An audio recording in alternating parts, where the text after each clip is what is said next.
Matthew Stafford had an injection in his throwing elbow after the Super Bowl. He didn't throw at all in the offseason program and has already scaled back dramatically his activity at training camp. Here is Coach Sean McVay talking about Stafford's status on Wednesday.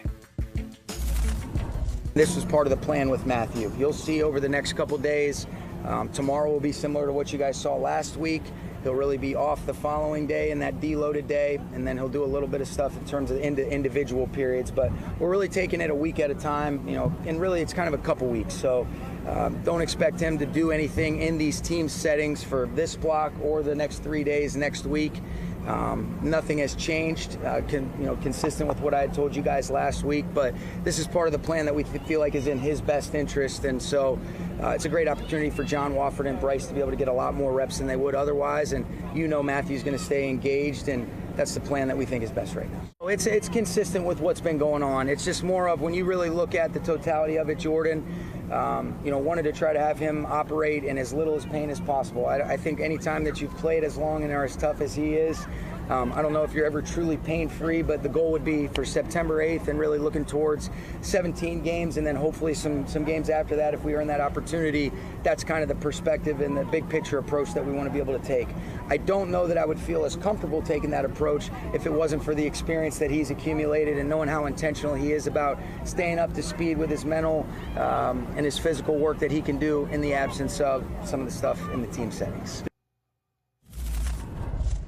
Look, that's Sean McVay, the ultimate glass-half-full head coach. That's fine, but this elbow thing has lingered. It's a problem. And now, here we are, a week and a half into training camp, no team activities for the foreseeable future for Matthew Stafford. McVay also acknowledged there's a chance this pain issue is going to linger into the regular season. They've tried to back off enough so it would just cure itself. It would be gone, and it's not. And now we're back in football setting, and they have to watch how much they use him. He didn't rule out the possibility of no team activities for Matthew Stafford until the week of the Bills game, and this has always bothered me from the standpoint of we need to keep an eye on it. Yeah, you've been all over it. And if you're a Rams fan, right. it's one of those pasta and meatballs, like something's not right here. Yeah. And it's playing out. I hate to be right about it, but it's playing out in front of us. It is playing out, and it is concerning, and it is a real issue. Sean McVay, he's going to continue to say all the right things, no question. But how can it not bother you? I know he's experienced and all of that, but you're coming off the Super Bowl. You just paid him a ton of money. It's hard to repeat as it is, create the same energy, and now your quarterback can't be out there to lead the troops. And, he just talked about how much more comfortable he is in the offense and all that. Hey, that's great, but, yeah, you'd like to get the reps and do all of that. And of course, you're going to be put to the test early with Buffalo. So I am a little concerned. I am a little bit with Stafford. And, I hope they're, again, this is one of those where I don't think rest is going to just totally do it. I just my experience with this injury is there's usually something else that's causing it.